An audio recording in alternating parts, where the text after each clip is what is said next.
네, 다니엘 3장 보십시다.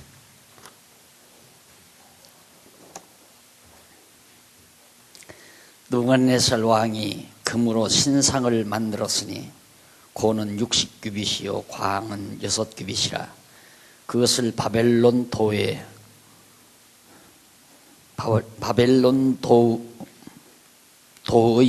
두라 평지에 세웠더라. 1절 한절 봉독이었습니다. 오늘은 교재 6235페이지 한쪽 가로 2번 바벨론을 멸하시는 하나님의 섭리가 3장에서 5장까지 나옵니다. 그러니까 바로 신상을 보여서 금머리인 바벨론 신상을 느부갓네살 왕이 보았고 그에 대한 해설을 다니엘이 그 꿈까지 다 알아내가지고 그 해설까지 했는데 바로 그 신상이 돌에 의해서 다 망가져버리는, 그래서 제일 먼저 금머리인 바벨론이 멸망당하는 모습을 3장과 5장에서 그 멸하시는 데 대한 모습을 알려주고 있습니다. 근데 우선 그 3장은 대략적으로 4장 3절까지인데 3장에서 4장 3절은 바벨론 왕국의 타락상을 증언을 해요. 얼마나 바벨론 왕국이 타락했는가 그걸 증언하는 내용이고, 4장은 4절부터 37절 마지막 절까지인데 4장은 바벨론 왕에 대한 진노를 증언합니다. 하나님께서 바벨론 왕에게 진노를 하신다. 그리고 5장은 바벨론 왕국 멸망에 대해서 증언하는 내용이 바로 5장까지 나와요. 그래서 3장과 5장은 바벨론을 멸하시는 하나님의 섭리를 거기서 잘 보여줍니다. 이러한 내용은 거기 바로 나오죠. 이러한 내용은 밑에서부터 아홉째 줄 중간 조금 앞에 보면, 밑에서 아홉째 줄 중간 조금 앞에 보면 일찍이 나와요. 일찍이 여호와 하나님께서는 모세를 통하여 이스라엘 자손에게 열방으로 흩으신 백성을 다시 모으실 때 그때 대적을 보수하실 것을 언약하신 사실이 신명기 30장에 나오죠. 그리고 32장에도 나오고, 이 말씀에 의해서 결국 흩으신 백성, 바벨론으로 다 흩어버린 유다 백성들을 하나님께서 다시 모으기 위해서 바벨론을 멸하신다는 뜻입니다. 이런 역사적 사건은 예수 그리스도께서 바로 세상 나라를 멸하시고 심판할 것에 대해서, 이 세상 나라를 멸하고 심판할 것에 대해서 대한 그런 예표 또 모형 그림자로서 메시아를 이 땅에 보내신다는 하나님의 언약의 말씀이 담겨져 있는 겁니다. 그러니까 바벨론의 멸망은 이 세상 종말 때 그리스도를 통해서 심판하실 것에 대한 하나의 모형적 사건이었다. 자, 그래서 먼저 양쪽 가로 1번 36페이지에 바벨론 왕국의 타락상이 거기 나옵니다. 3장에서 4장 3절까지 그 타락상 제일 먼저 3장 1절로 12절에 보면 왕이 신상을 세우고 온 백성으로 절하도록 그렇게 했다는 사실을, 절하게 한 사실을 다니엘이 증언을 합니다. 자, 느부갓네살 왕이 금으로 신상을 만들었으니 고는 60규빗이요. 60규빗이면 이 팔 높이 이게 한 규빗이라고 그랬죠. 이게 둘을 보태면 한 1m 조금 넘습니다. 1m 정도 될까요? 이 정도 되면. 그렇게 해서 1m 조금 못 될까? 하여튼 그러니까 굉장히 먼 거죠. 이 지금 예배당 이 길이가 32m 정도 됩니다. 32m. 그러니까 이것에 배반, 그러니까 하나하고 반절 더하는 저 아마 이 끝에서 저쪽 입구 들어오는 만큼 그렇게 높은 신상을 참 그걸 정말 금으로 만들었다는 건 얼마나 대단한 겁니까? 엄청난 거죠. 그런 큰 신상을. 그런데 그런 건부치들이 아마 모르기는 하지만 그 신상을 나중에 바사가 점령을 했으니까 그때 어떻게 처치를 했겠죠. 대단한 작업이었습니다. 그러니까 권좌라고 하는 것이 그렇게 잡게 되면 모든 백성들이 자기를 추앙해 주기를 바라는, 그게 인간의 최고로 악성입니다. 그렇게 모든 사람으로 하여금 추앙받기를 원하는, 인간에게 누구나 그게 다 있죠. 그래서 사람은 그런 본능을 지니고 있기 때문에 누가 조금이라도 자기를 존경하지 않는다거나 추앙하지 않는다거나 조금 비난을 하면 못 견뎌야 합니다. 이제 거기에서 벗어나야죠. 거기에서 벗어나지 못하면 자유함이 없는 겁니다. 결국 인기의 포로가 되는 거죠.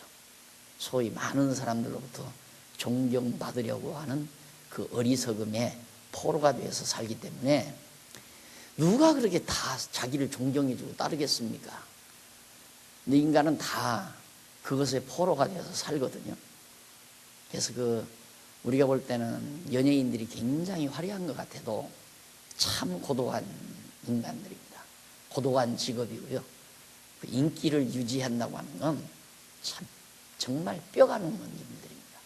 그러니까 연예인들이 그렇게 오래 못 살잖아요. 그리고 병들고요. 쉽게. 그런데 이 느부갓네살 왕도 모든 백성들이, 모든 나라 그 속국들도 자기의 신상 앞에 와서 절을 하도록, 김일성이 보십시오. 자기의 동상 만들어 놓고 백성들이 때때마다 가서 거기서 헌화를 하고 절을 하도록. 얘나 어리나 똑같아요. 과학적으로 발전했다 어쩌다 하지만 다 똑같아요. 전혀 변함이 없어요. 인간의 본성이라고 하는 것. 그러니까 인간의 본성 그 자체에서 벗어나려는 것이 인간 평등이다, 이상이죠. 이제 평등하다고 한들 평등해집니까? 그게 평등하게 만들어 놓지도 않고요. 그러니까 기득권자들이 듣기 좋게 평등하고, 그리고는 실제적으로는 자기들은 지배자급으로 앉아있고, 그것이 역사일에 계속되고 있는 겁니다. 그러니까 우리가 여호와 하나님을 알지 못하면 인간은 그 포로에서 못 벗어나요. 여호와 하나님을 알게 되면 내가 얼마나 초라한 존재인지를 알게 되잖아요. 그거 알게 되니까 남에게 군림하려는 생각도 없고, 지배하려는 생각도 없고, 대단한 존재로 존경받을 생각도 없고, 그저 그리스도 여호와 하나님 아는 기쁨과 평강 속에서 진짜 자유함을 얻을 수가 있는 거죠. 결국 이런 장난을 느부갓네살이 하다가 결국 왕이 보내요. 방백과 수령과 도백과 재판관, 재무관, 모든 공무원들입니다. 모사와 법률사와 각도 모든 관원을 자기 느부갓네살 왕의 세운 신상 낙성식에, 그걸 세워놓고 낙성식에 와서 전부 참여하게 한 거죠. 그래서 3절 방백과 수령과 그런 모든 사람들이 다 느부갓네살 왕의 세운 신상의 낙성식에 참집하여 느부갓네살의 세운 신상 앞에 다 섰습니다. 4절 반포하는 자가 크게 외쳐 가로되 백성들과 나라들과 각 방언하는 사람들아, 왕이 너희 무리에게 명하시나니 너희는 나팔과 피리와 수금과 상연금과 양금과 생황과 및 모든 악기 소리를 들을 때 엎드려 느부갓네살 왕의 세운 금신상에게 절하라. 누구든지 엎드려 절하지 아니하는 자는 즉시 극렬히 타는 불못불에 던져 넣어버리고 말겠다. 이래서 결국 다니엘과 사드락과 메삭과 아벳느고가 그래 이제 불못불에 들어가죠. 그들이 그 신상 앞에 절하지 아니하니까. 자, 그래서 좀 보면 그때 8절 그때 어떤 갈대아 사람이 나와 유다 사람들을 참소하니라. 유다 사람들 다니엘과 메삭과 아벳느고, 다니엘, 사드락과 메삭과 아벳느고 이 사람들을 그렇게 참소를 했다. 그들이 느부갓네살 왕에게 고하여 가로되 왕이여 만세소하옵소서. 왕이 명령을 내리사 악기 소리를 듣거든 엎드려 금신상에게 절할 것이라. 누구든지 엎드려 절하지 아니하면 극렬히 타는 불에 던진다고 아니하셨습니까?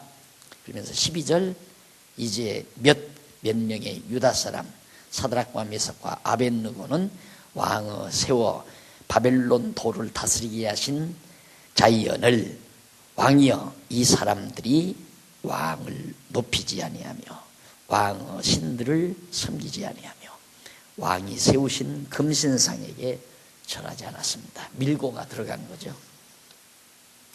그러니 뭐 그건 두말할 거 없잖아요.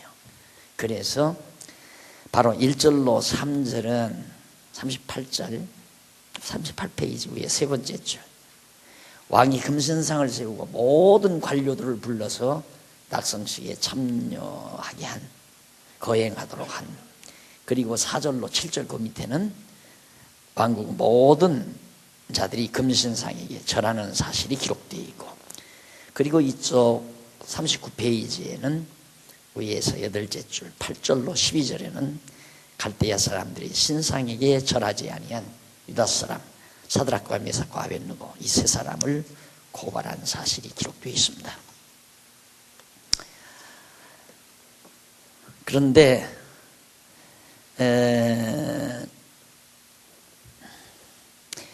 그 세 사람은 그렇게 절하지 않았어도 그 40페이지 보세요. 40페이지 보면 위에서 두 번째 줄 중간에 일찍이 여호와 하나님께서는 모세를 통하여 이스라엘 자손에게 장차 백성이 열방에 흩어져 우상을 섬길 것을 언약하신 사실이 있습니다.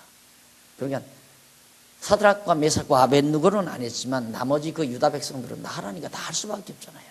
하라면 다 하는 거죠. 거기 가서 바벨론 신을 섬기고 바벨론 느부갓네살 왕의 우상 앞에 절도 해야 되는 거고, 다 모세로 언약하신 여호와의 말씀이 이루어졌다는 사실을 알 수 있죠.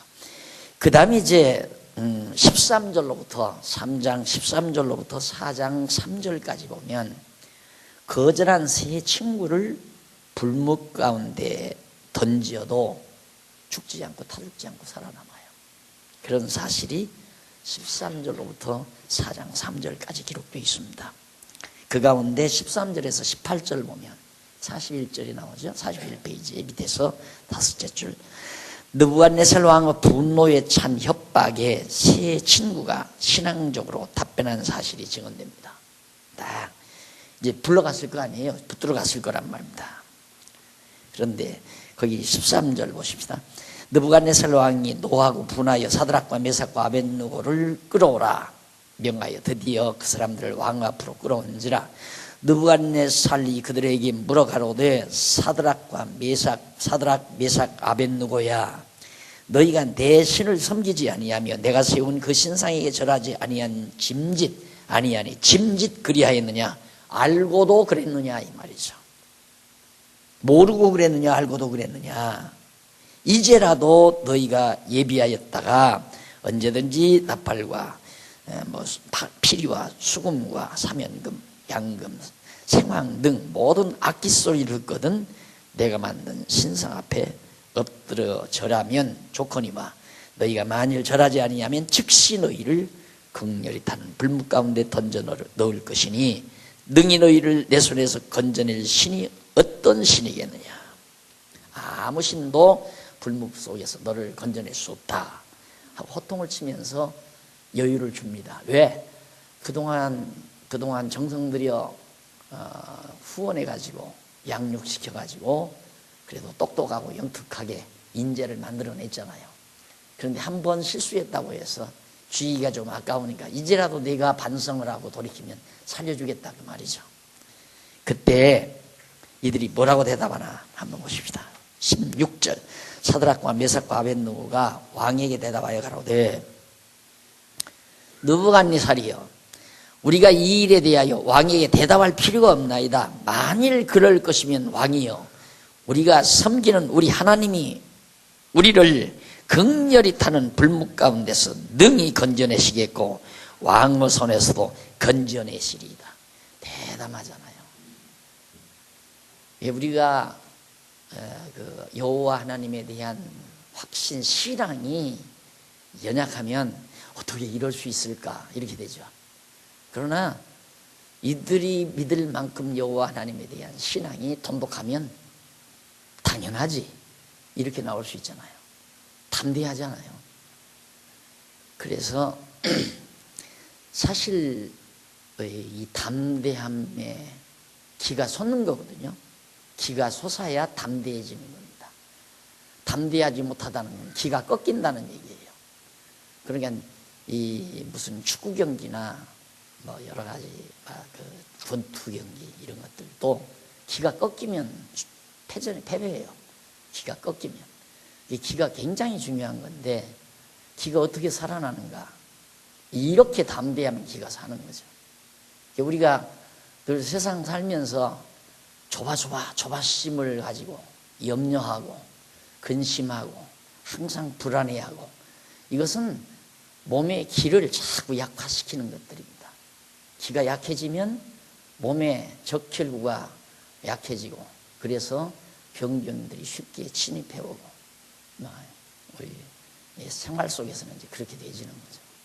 근데 사드락과 메삭과 아벳느고 당당합니다. 그럴 것 같으면 당신이 만약에 우리가 절을 하지 않아서 당신이 만약에 우리를 불못불소득에다 던지면 우리가 믿는 하나님이 우리 건져낸다. 어쩔 거냐 하는 얘기죠. 자. 왕의 손에서도 건져내실 겁니다. 18절 그리 아니하실지라도 이 말이 참 마음에 드는 말이죠. 하나님이 설령 그렇게 안 한다 할지라도 왕이여 우리가 왕의 신들을 섬기지도 아니하고 왕의 세우신 금신상에게 절하지도 아니할 줄을 아옵소서. 절대 우리는 안 합니다. 하나님이 우리를 구원하실 것이지만은 설령 하나님이 구원하지 않는다 할지라도 우리들은 절대 당신 명령대로 신에게 절하지 않습니다. 이런 패기죠. 담대함. 이것이 여호와 경외하는 신앙으로 가능하다는 얘기입니다. 그러니까 굶어 죽을지라도 같은 얘기예요. 모든 게 병들어 죽을지라도 굶어 죽을지라도 나는 기는 안 꺾이겠다.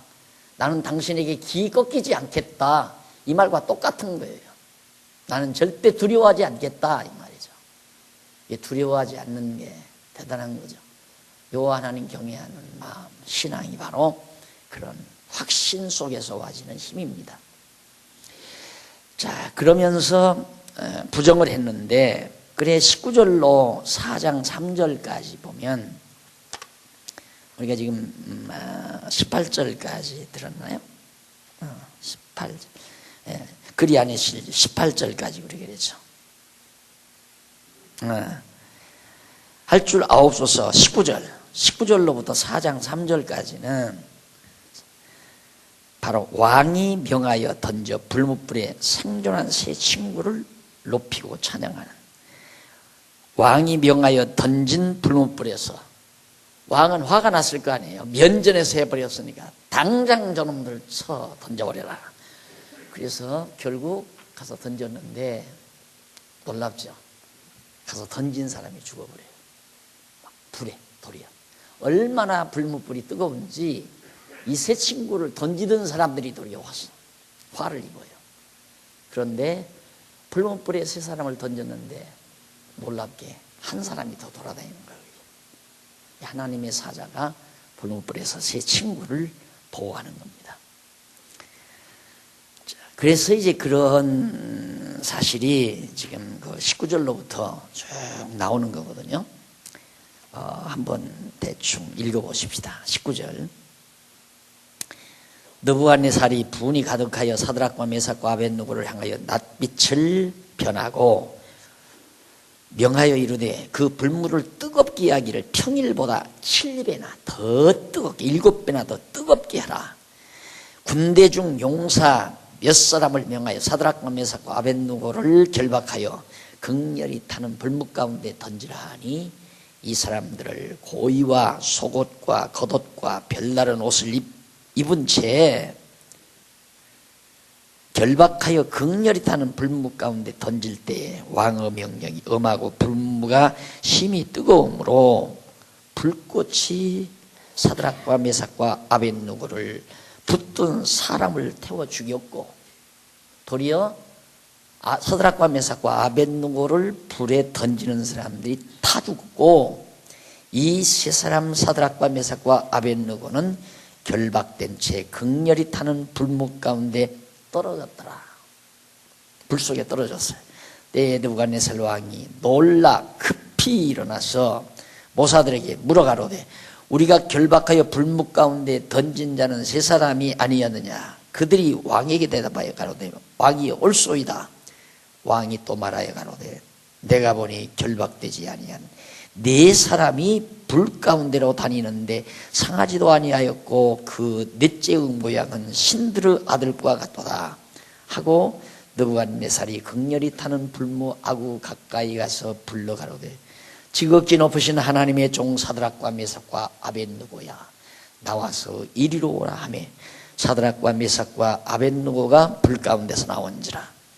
방백과 수령과 도백과 왕의 모사들이 모여 이 사람들을 본즉 불이 능히 그 몸을 해하지 못하였고 머리털도 그슬리지 아니하였고 고의 옷의 빛도 변하지 아니하였고 불탄 냄새도 없었더라. 대단한 기적입니다. 느부갓네살이 말하여 가로되 사드락과 메삭과 아벳느고의 하나님을 찬송할지로다. 그 표적을 보고 결국 느부갓네살은 돌변해 버렸습니다. 그가 도리어 그의 입으로 여호와 하나님을 찬양하는 결과, 그가 그 사자를 보내어 자기를 의뢰하고 그 몸을 버려 왕의 명을 거역하고 그 하나님 밖에는 다른 신을 섬기지 아니하며 그에게 절하지 아니한 종들을 구하셨도다. 하나님이 제 친구를 구했다. 그러므로 내가 이제 조서를 내리노니 각 백성과 각 나라와 각 방언하는 자가 무릇 사드락과 메삭과 아벳느고의 하나님께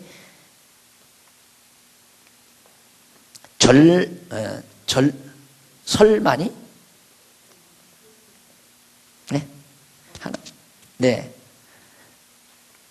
설만이 말하거든 그 몸을 쪼개고 그 집으로 거름더미를 삼을지니 이는 이같이 사람을 구원할 다른 신이 없음이니라. 도리어 자기 신에게 절하던 모든 열방들, 자기 속국에 자기 나라 바벨론 제국에 속한 모든 종주국들에게 명령을 내려서 여호와 하나님 경외하도록 명령을 내렸다. 드디어 사드락과 메삭과 아벳느고를 바벨론도에서 더욱 높였어요. 그래서 느부갓네살 왕은 천하에 거하는 백성과 나라들과 각 방언하는 자들에게 조소하노라 원하노니 너희에게 많은 평강이 있을지어다. 지극히 높으신 하나님이 내게 행하신 이적과 기사를 내가 알게 하시기를 증거하노라.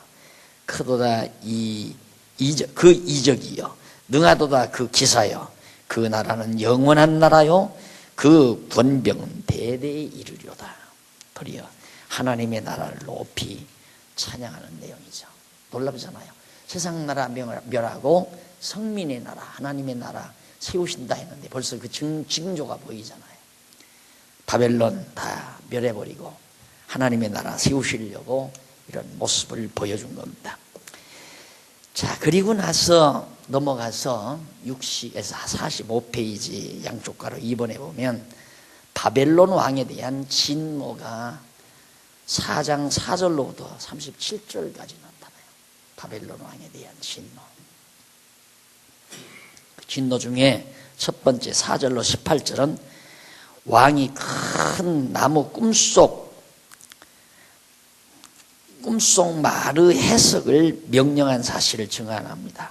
왕이 큰 나무를 보던 꿈이 있었어요. 그 꿈 속에서 들려온 말이 있는데 그 말에 대한 해석을 명령을 했어요. 도대체 이 말이 무슨 뜻인지 좀 알려달라.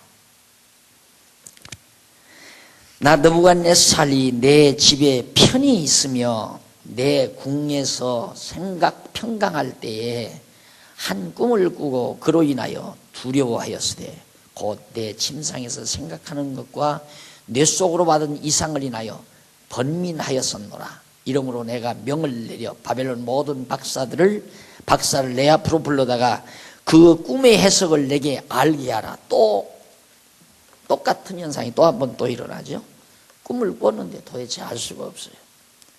박수와 술객과 갈대아 술사와 점쟁이가 들어왔기로 내가 그 꿈을 그들에게 고하였으나 그들이 그 해석을 내게 알게 하지 못하였느니라. 그 후에 다니엘이 내 앞에 들어왔으니 그는 내 신의 이름을 쫓아 벨드사살이라 이름한 자요 그 안에는 거룩한 신들의 영이 있는 자라. 내가 그에게 꿈을 고하여 가로되 박수장 벨드사살아 내 안에는 거룩한 신들의 영이 있은즉 내 안에는 거룩한 신들의 영이 있은즉 아무 은밀한 것이라도 내게는 어려울 것이 없는 줄을 내가 아노니 내 꿈에 본 이상의 해석을 내게 구하라. 다니엘에게 의지를 했어요. 10절 내가 침상에서 나의 뇌 속으로 받은 이상이 이러하니라. 내가 본즉 땅의 중앙에 한 나무가 있는데 고가 높더니 그 나무가 자라서 견고하여지고 그 고는 하늘에 닿았으니 땅 끝에서도 보이겠고 그 잎사귀는 아름답고 그 열매는 많아서 만민의 식물이 될 만하고 들짐승이 그 그늘에 있으며 공중에 나는 새는 그 가지에 깃들이고 무릇 혈기 있는 자가 거기서 식물을 얻더라. 내가 침상에서 뇌 속으로 받은 이상 가운데 또 본즉 한 순찰자 한 거룩한 자가 하늘에서 내려왔는데 그가 소리질러 외쳐서 이처럼 이르기를 그 나무를 베고 그 가지를 찢고 그 잎사귀를 떨고 그 열매를 해치고 짐승들로 그 아래서 떠나게 하고 새들을 그 가지 위에서 쫓아내라. 그러나 그 뿌리의 구루터기를 땅에 남겨두고 철과 놋줄로 동이고 그것으로 청초 가운데 있게 하라. 그것이 하늘 이슬에 젖고 땅의 풀 가운데서 짐승으로 더불어 그 분량을 같이 하리라. 또 그 마음은 변하여 인생의 마음 같지 아니하고 짐승의 마음을 받아 7대를 지나리라. 이는 순찰자의 명령대로요 거룩한 자의 말대로니 곧 인생으로 지극히 높으신 자가 인간 나라를 다스리며 자기의 뜻대로 그것을 누구에게든지 주시며 또 지극히 천한 자로 그 위에 세우시는 줄을 알게 하려 함이니라 하였느니라. 나 느부갓네살 왕이 이 꿈을 꾸었나니 너 벨드사살아 그 해석을 밝히 말하라. 내 나라 모든 박사가 능히 그 해석을 내게 알게 하지 못하였으니 오직 너는 능히 하리니 이는 거룩한 신들의 영이 내 안에 있음이니라. 이번에 본 꿈은 큰 나무예요. 큰 나무인데 가지에는 새들이 와서 많이 우거지고 그 그늘 아래는 허다한 들짐승들이 와서 머물고 거기서 아주 풍요를 누리고 삽니다. 그런데 갑자기 순찰자가 천사죠. 하늘의 천사가 딱 내려오더니만 나무를 잘라라. 그리고는 나무가 다 잘라져 버리는데 거기서 이제 풀들이 날 거 아니에요. 구루터기는 뽑지 말고 그냥 놔두고 그걸 이제 줄로 다 동여놓고 철줄로 동여놓고 그래서 7대가 지날 때까지 놔두는데 모양은 사람인데 사람의 모습이 아니라 완전히 짐승의 마음으로 바뀌어져 버려요. 7대를.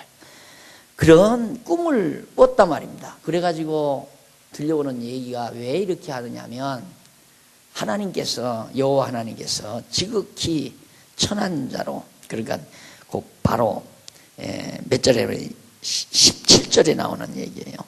이는 순찰자들이 명령대로요 거룩한 자들의 말대로니 곧 인생으로 지극히 높으신 자가 인간 나라를 다스리며 하나님이 인간 모든 나라를 다스리고 하나님의 정하신 뜻대로 그것을 누구에게든지 주시며 나라를 맡기는 것도 하나님이 맡기고 또 지극히 천한 자로 그 위에 세우시는 줄을 알게 하려고 내가 이 꿈을 내게 꾸게 했다. 그러니까 느부갓네살에게 왕권을 준 것도 하나님이 주었고 또 천한 자로 하여금 나라도 하나님께서 마음대로 다스리고 그리고 천한 자로 하여금 왕권을 주시는 분인 줄 알게 하기 위해서 지금 느부갓네살이 짐승처럼 낮에 7대를 지나기까지 이제 짐승처럼 되어지는 때가 있어요. 그렇게 해서 다시 회복시켜가지고 왕의 자리에 앉도록 하는, 그러기 위해서 이 꿈을 꾸게 했다라는 얘기입니다. 그러면서 다니엘들을 해석해 달라는 거죠. 자, 그러자 4장 19절로 37절 49페이지 나와요. 왕이 꿈 해석대로 짐승처럼 되었다가 회복이 됩니다. 다니엘이 그 꿈을 다 해석해 주었어요. 해석해 주었는데 벨드사사라 이름한 다니엘이 얼마 동안 놀라 벙벙하며 마음이 번민하여 하는지라 왕이 그에게 말하여 이르기를 벨드사사라 너는 이 꿈과 그 해석을 인하여 번민할 것이 아니니라. 벨드사살이 대답하여 가로되 내 주여 그 꿈은 왕을 미워하는 자에게 응하기를 원하며. 그러니까 다니엘이 그 꿈을 몰라서 그러는 게 아닙니다. 그 꿈이 너무너무 불길한 거예요.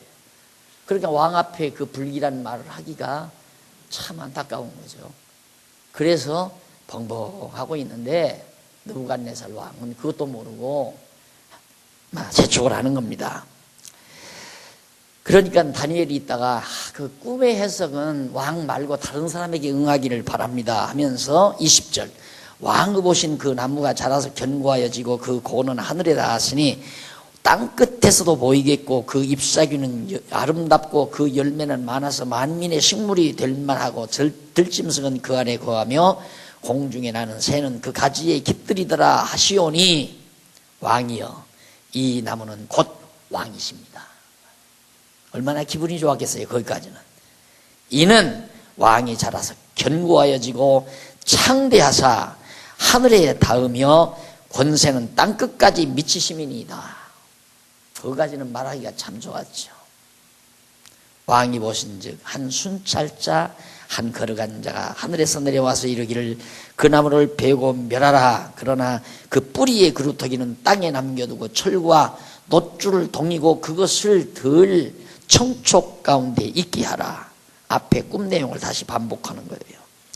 그것이 하늘 이슬에 졌고 또 들짐승으로 더불어 그 분량을 같이 하며 7대를 지내리라 하더라 하시오니 이 뜻은 왕이여 24절 왕이여 그 해석은 이러하나이다.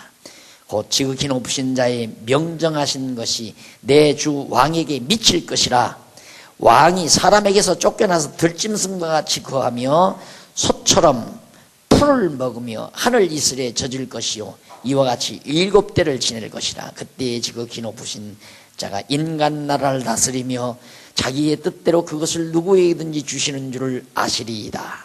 또 그들이 그 나무 뿌리의 구루터기를 남겨두리라 하였은즉 하나님이 다스리는 줄을 왕이 깨달은 후에야 왕이 나라가 견고하리라. 그러니까 구루터기 남겨놨다가 다시 번창하게 해주겠다. 그런즉 왕이여 나의 가난한 것을 받으시고 공의를 행함으로 죄를 속하고 가난한 자를 긍휼히 여김으로 죄악을 속하소서. 그리하시면 왕이 편안함이 혹시 장구하리다 하였느니라. 이 모든 일이 다 나 느부갓네살 왕에게 임하였느니라. 자, 이 내용은 여기서 보면 1인칭으로 쓰죠. 느부갓네살이. 그러니까 이게 왕실록에 기록된 것을 다니엘이 인용했다고 해도 상관이 없는 거죠. 왕실록에 이제 느부갓네살이 직접 경험했던 것을 기록해 놓은 걸 그대로 다니엘이 이제 예언서에 기록해 놨다. 나 느부갓네살이 이렇게 1인칭으로 그렇게 설명했으니까. 근데 만약에 다니엘이 있었다면 나라고 하면 안 되죠. 그 느부갓네살이 이렇게 이제 3인칭을 써서 했어야 했는데. 근데 내가 능력과 권세로 나 왕이 말하여 30절 29절부터 보십니다. 12달이 지난 후에 내가 바벨론 궁 지붕에 거닐세 나 왕이 말하여 가로되 이 큰 바벨론은 내 능력과 권세로 건설하여 나의 도성을 삼고 이것으로 내 위엄의 영광을 나타낸 것이 아니냐 하였더니 이 말이 오히려 나 왕의 입에 있을 때에 하늘에서 소리가 내려 가로되 느부갓네살 왕아 내게 말하노니 나라의 위가 내게서 떠났느니라 네가 사람에게서 쫓겨나서 들짐승과 함께 거하며 소처럼 풀을 먹을 것이요 이와 같이 7대를 지나서 지극히 높으신 자가 인간 나라를 다스리며 자기의 뜻대로 그것을 누구에게든지 주시는 줄을 알기까지 이르지라 하더니 느부갓네살을 완전히 짐승으로 돌아가게 해서 내가 바벨론을 건설한 것이 아니라 하나님이 바벨론을 세워주신 거구나. 우리는 악한 권세는 다 마귀가 세우고 선한 권세는 하나님이 세우는 일로 세상 나라는 악인들이다. 사단들이 어두운 권세들이 세우고 하나님의 나라만 하나님이 세우는 줄 알지만 안 그렇잖아요. 바벨론도 하나님이 세웠다고 사단의 왕국도 하나님이 세우는 거고요. 다 지옥도 하나님이 세우는 거고.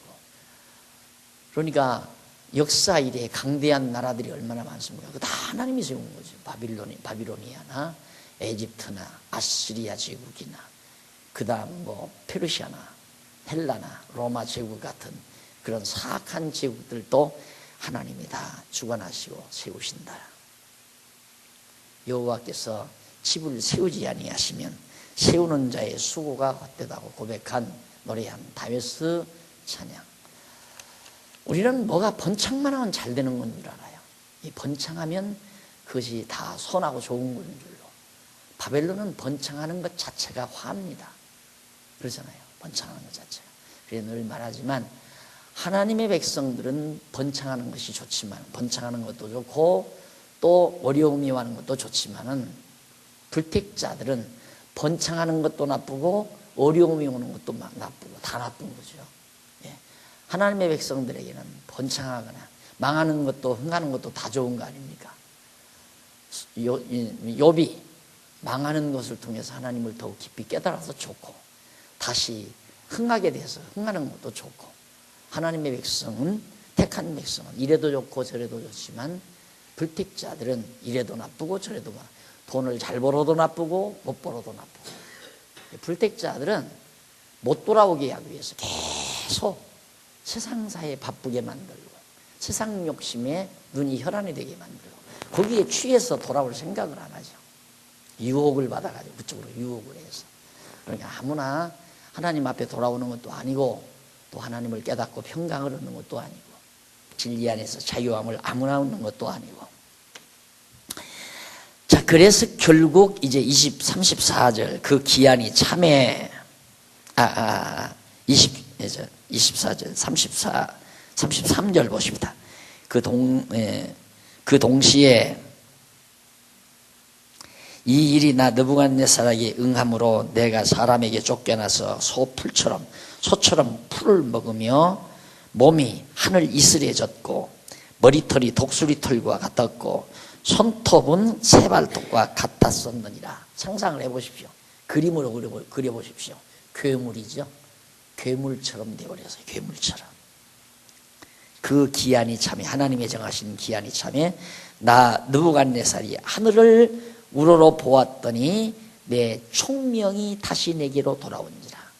지혜를 하나님이 주관한다고 그랬죠. 잠언서에 보면 하나님이 지혜를 주고 지혜를 거두고 지혜를 거두면 어리석은 일만 골라서 하게 되고 지혜를 주시면 지혜로운 일만 하게 되어 있는 거고. 그러니까 느부갓네살도 어리석게 만들어놓으니까 짐승처럼 살고 다시 지혜와 총명을 허락하니까 다시 정말 위대한 훌륭한 왕으로 다시 돌아오게 됩니다. 그래서 이에 내가 지극히 높으신 자에게 감사하며 영생하시는 자를 찬양하고 존경하였노니 그 권세는 영원한 권세요 그 나라는 대대로 이르리로다. 35절. 땅의 모든 거민을 없는 것 같이 여기시며 하늘의 군사에게든지 땅의 거민에게든지 그는 자기 뜻대로 행하시나니 누가 그의 손을 금하든지 혹시 이르기를 내가 무엇을 하느냐 할 자가 없도다. 내가 무엇하고 있다 이런 말을 할 자가 아무도 없다. 하나님이 다 자기 뜻대로 행해요. 자기의 뜻대로 하라는 말은 자기 정하신 작정대로 계획대로 하나님 계획대로 모든 일을 해가신다. 그러니 누가 감히 하나님이 내가 이거 해야 되겠다 그런 말이 가능하겠느냐 말 못하는 거죠. 하나님의 뜻이면 이것도 하고 하나님의 뜻이면 저것도 하리라.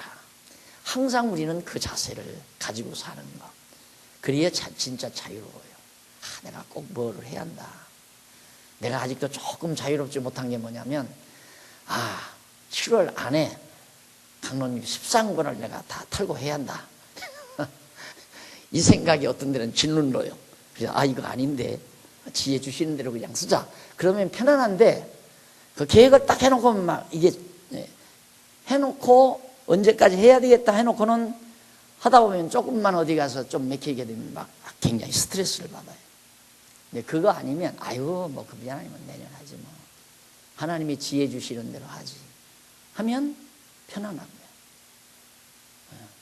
그 내가 다 못 쓰면 또 다른 사람이 쓰면 되는 거고 꼭 내가 써야 된다는 이유는 없잖아요. 하나님이 나에게 지혜 주면 뭐 금년에 2권도 쓸 수 있고 1권도 못 쓸 수도 있고 과거에 보니까 하나님께서 한번 디스크 한번 얻어 쳐놓으니까 2년 동안 꼼짝 못하고 한 권도 못 쓴다. 한 줄도 못 쓰고 그냥 2년 동안 다 쉬어버렸잖아요. 하나님이 하게 하시면 할 수 있고 못하게 하시면 못하는 거고 언제나 느부갓네살이 짐승처럼 됐다가 다시 돌아와서 총명히 돌아와서 깨달은 것처럼 하나님은 다니엘이 섬기는 그 하나님 천지를 주재하시는 하나님은 모든 만사를 자기의 뜻대로 주관하시는구나. 그래서 어느 누구가 내가 이것을 행한다라고 할 사람이 있을 수가 없다. 하나님이 하게 하셔서 한다. 이렇게 생각할 수밖에 없는 거죠. 그래서 나의 36절 그 동시에 내 총명이 내게로 돌아왔고 언제 하나님이 그의 정하신 뜻대로 행하시나니 누가 그 손을 금하든지 혹시 이르기를 내가 무엇을 하느냐 할 자가 없다라고 깨달았을 그때 그 말을 할 때에 바로 동시에 자기에게 총명이 자기에게 돌아왔고 또 나의 나라 영광에 대하여도 내 위엄과 광명이 내게로 돌아왔고 또 나의 모사를 내 관원들에게 조회하니 내가 내 나라에서 다시 세움을 입고 또 지극한 위세가 내게 더하였느니라. 그러므로 지금 나 느부갓네살이 하늘의 왕을 찬양하며 칭송하여 하며 존경하노니 그의 일이 다 진실하고 그의 행하심이 의로우심으로 무릇 교만하게 행하는 자를 그가 능히 낮추십니다. 그래서 하나님 앞에 교만은 자기가 뭔가 한다고 생각하는 것이 가장 교만. 내가 이 일을 했다. 내가 내 가문을 세웠다. 내 능력으로 이 사업을 이루었다. 내 능력으로, 내 노력으로, 내 열심으로 이 교회를 세웠다. 이런 것들 자체가 하나님 앞에 엄청난 자만이고 교만입니다. 그런 자에게 깨닫게 하는 방법은 낮추는 길밖에 없잖아요. 자기 팍 낮추어야 다시는 그런 말을 안 하죠. 내가 했다 이런 생각들을.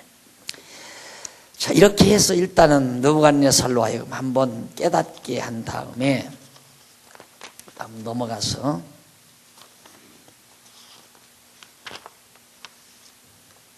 바벨론 왕국의 멸망이 5장에 소개됩니다. 결국 그렇게 느부갓네살로 하여금 깨닫게 해가지고 결국 바벨론 왕국을 멸망을 시켜요. 5장 1절로 16절에 보면 왕이 잔치 중에 분벽에 쓴 글을 해석하라 함을 증언을 합니다. 참 사람은 깨닫고 내가 가끔 이제 인간의 모습을 그렇게 성경에 묘사를 하죠. 개가 잠언에 그게 나오나요? 개가 음식을 불결한 음식을 먹고 막 배가 불편하니까 토하죠. 토하고는 저만큼가 쪼그리고 앉아 있습니다. 앉고 고기를 뭐로 쳐다봐요. 토해놓은 자리를 앉아서 자꾸 고기를 헐컥 쳐다봐요. 그러다가 조금 뱃속이 편안한 듯 싶으면 다시 걸어가서 그걸 뭐 할짝대고 할짝할짝. 그게 개의 모습이란 말이죠. 우리 인간의 우매함, 어리석음이 그런 경우가 참 많죠. 그게 아닌 줄 알면서도 또 가서 그걸 범하는 그런 것처럼 바벨론 왕도 마찬가지입니다. 하나님께서 한번 깨닫게 했는데 벨사살 왕이 그 귀인 1,000명, 1,000명을 위해서 큰 잔치를 배설하고 그 1,000명 앞에서 술을 마시니라. 쾌락을 만끽하는 거죠.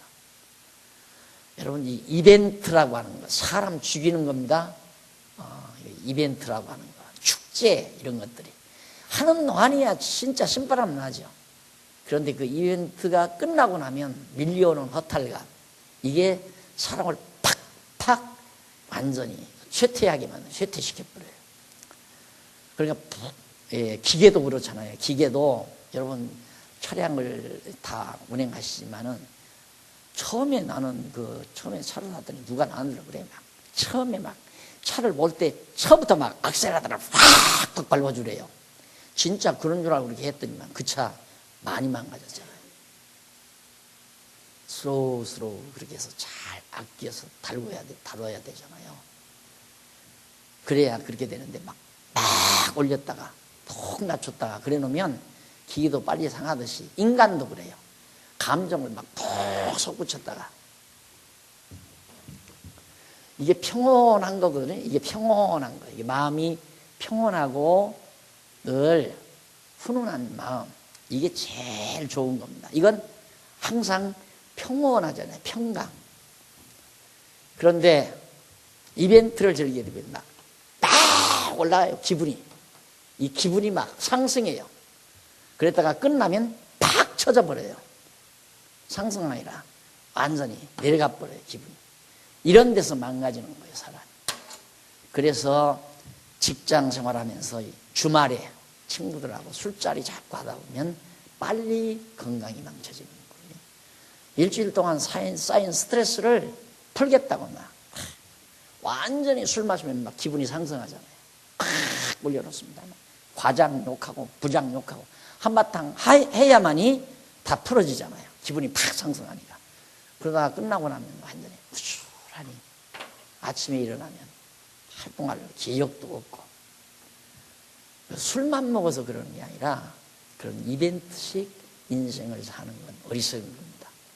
반드시 그 뒤에는 허탈감이 밀려오니까. 그래서 순간순간의 쾌락을 위해서 살아가는 어리석음의 삶을 미련하다고 볼 수 있죠. 그런데 이렇게 권좌를 누리고 부와 영화를 누리는 사람은 이거 안 즐길 수가 없죠. 뭐 때문에 다 부가 무슨 필요가 있어요? 권력이나 부 이런 것들이 다 쾌락을 즐기기 위한 건데 그거 안 하는 사람이 어디 있어요? 그러니까 느부갓네살도 그랬단 말입니다. 그래서 그 붙인 느부갓네살이 벨사살이 술을 마실 때 명하여 벨사살 왕이 그 귀인 1,000명을 위하여, 벨사살은 느부갓네살의 아들이죠. 이 벨사살이 느부갓네살은 이제 대왕이고 벨사살은 이제 분왕이고, 그 귀인 1,000명을 위하여 큰 잔치를 배설하고 그 1,000명 앞에서 술을 마시니라. 벨사살이 술을 마실 때에 명하여 그 붙인 느부갓네살이 예루살렘 전에서 취하여 온 금, 은, 기명, 성전에서 다윗 왕이나 솔로몬이 썼던 그 모든 술잔이라든가 접시라든가 이런 것들을 다 끄집어내다가 가져오게 하여 이는 왕과 귀인들과 왕후들과 빈궁들이 다 그것으로 마시려 함이었더라. 이에 예루살렘 하나님의 전 성소 중에서 취하여 온 은금 기명을 가져올 몸에 왕의 그 귀인들과 왕후들과 빈궁들로 더불어 그것을 마시고 4절 무리가 술을 마시고는 그 금, 은, 동, 철, 목석으로 만든 신들을 찬양하니라. 그걸 마시고는 하나님을 찬양하는 게 아니라 바벨론에 금으로 만들고 은으로 만들고 동, 철, 나무, 돌 이런 것들로 만든 우상들 이런 것들이 많은데 거기를 찬양했다. 그때 사람의 손가락이 하나 똑 벽에 나타났어요. 잔치 좌석 벽에 나타나서 손가락을 봤는데 6절 이에 왕 즐기던 빛이 변하고 그 생각이 번민하여 넓적다리 마디가 녹는 듯하고 그 무릎이 서로 부딪힌지라. 벽에 손가락 하나가 떡 나타나니까 완전히 막 왕이 한참 즐기면서 기흥이 높았는데 기흥을 즐기고 있는데 빛이 갑자기 해실하게 얼굴빛이 변하면서 무릎이 와들와들 떨린다 이 말이죠. 두려워가지고. 그때 7절 왕이 크게 소리질러 술객과 갈대아 술사와 점장이를 불러 오게 하고 바벨론 박사들에게 일러 가로되 물론 누구든지 이 글자를 읽고 그 해석을 내게 보이면 자주옷을 입히고 금사슬로 그 목에 들이우고 그로 나라의 셋째 치리자를 삼으리라 하니라. 느부갓네살, 벨사살, 그 다음 셋째 치리자로 삼겠다.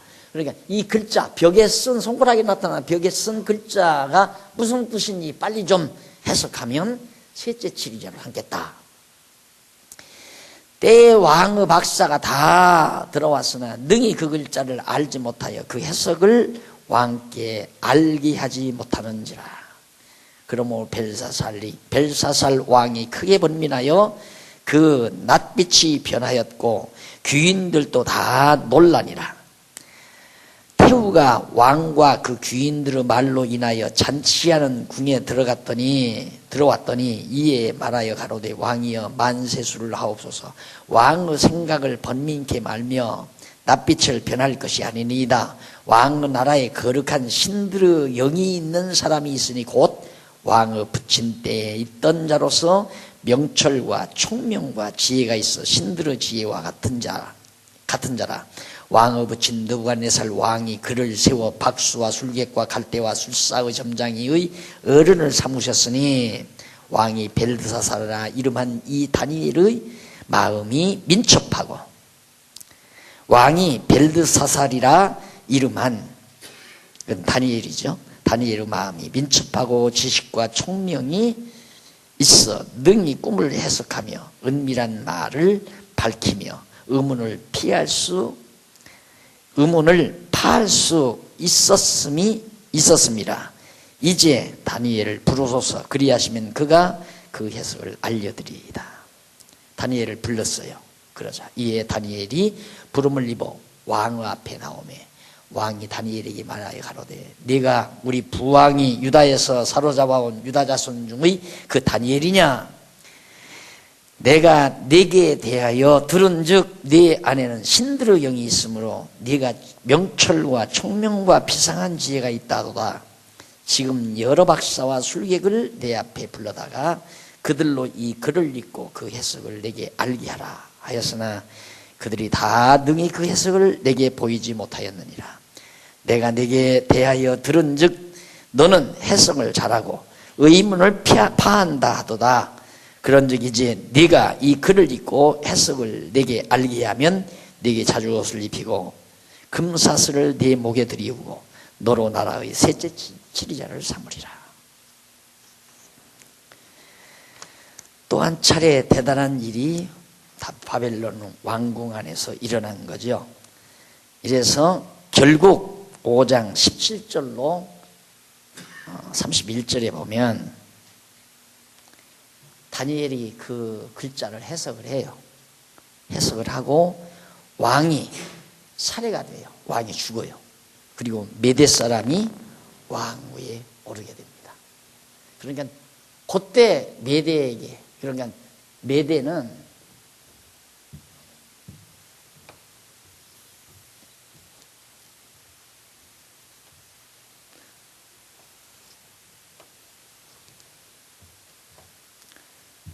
여기가 이제 바벨론 아닙니까?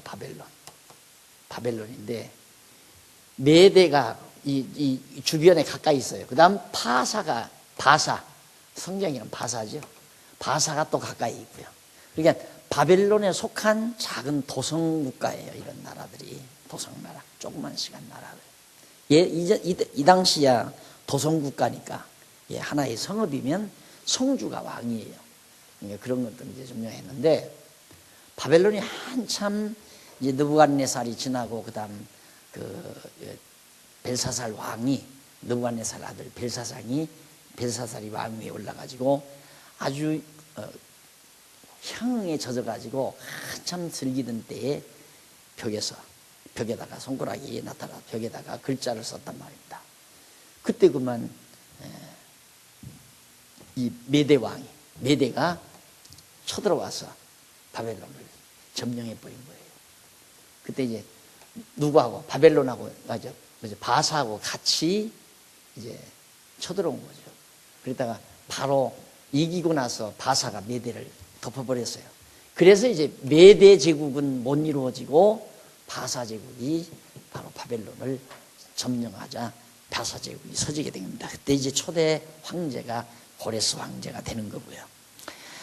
자, 그래서 해석 후 왕이 살해되고 메대 사람이 왕 위에 오르게 됩니다. 메대 사람이 왕이 돼요. 그러니까 메대 사람이 왕이 되니까 여기에 이 메대 사람이 이미 이 메대 나라에 상당히 유익하게 되죠. 나중에 이제 메대와 바사가 연합해서 바벨론을 치고 승리를 거두게 되는 동기가 됩니다.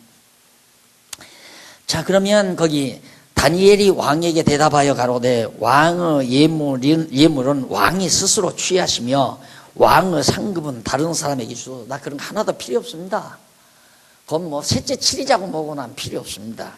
그건 다 다른 사람에게 주십시오. 그럴지라도 내가 왕을 위하여 이 글을 읽으며 이 해석을 아시게 하리이다. 왕이여, 지극히 높으신 하나님이 왕을 붙인 느부갓네살에게 나라와 큰 권세와 영광과 위엄을 주셨고 그에게 큰 권세를 주셨으므로 백성들과 나라들과 각 방언하는 자들이 그의 앞에서 떨며 두려워하였으며 그는 임으로 죽이며 임으로 살리며 임으로 높이며 임으로 낮추었더니 그렇게 대단한 권력을 가지게 했다. 느부갓네살로 여호와 하나님이. 그런데 그가 마음이 높아지며 뜻이 강팍하여 교만을 행하였으므로 그 왕위가 폐한받으며 그 영광을 빼앗기고 인생 중에서 쫓겨나서 그 마음이 들짐승의 마음과 같았고 과거의 일을 다 얘기합니다. 또 들나귀와 함께 거하며 또 소처럼 풀을 먹으며 그 몸이 하늘 이슬에 젖으며 지극히 높으신 하나님 인간 나라를 다스리며 자기의 뜻대로 누구든지 그 위에 주시는 줄을 알기까지 이르게 되었나이다.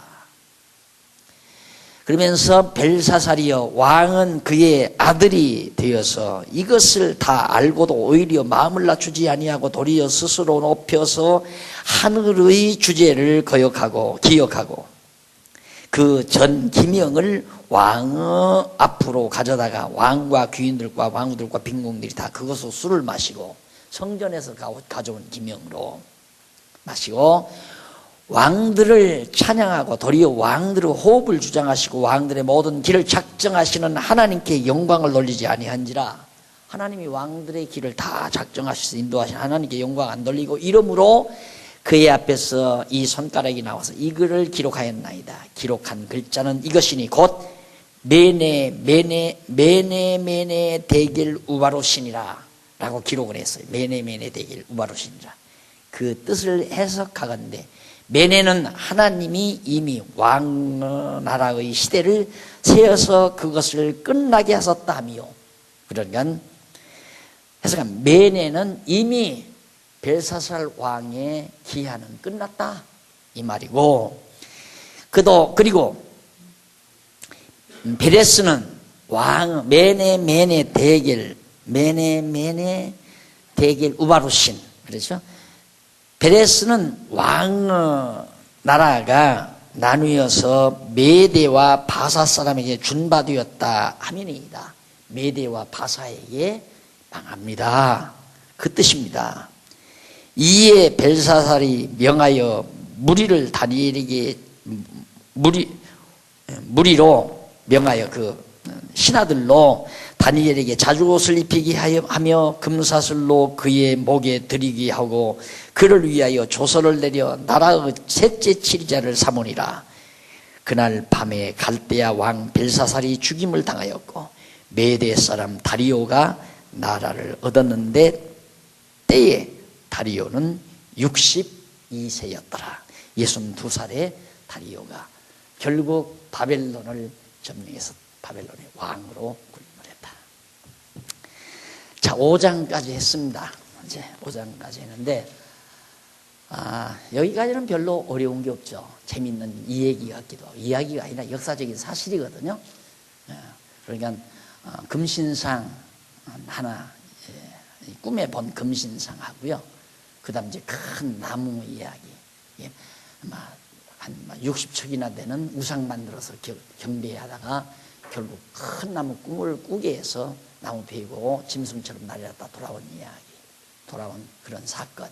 그리고는 이제 마지막 벽에서 메네 대결 우바로신이라고 하는 그 글자가 나왔는데, 그것이 이제는 벨사살 왕의 즉위 기간이 끝났습니다 그 말이고, 바로 메대 사람과 메대와 바벨론에게 왕이 망한다는 뜻이 메네 대길 우바로신이라는 말입니다.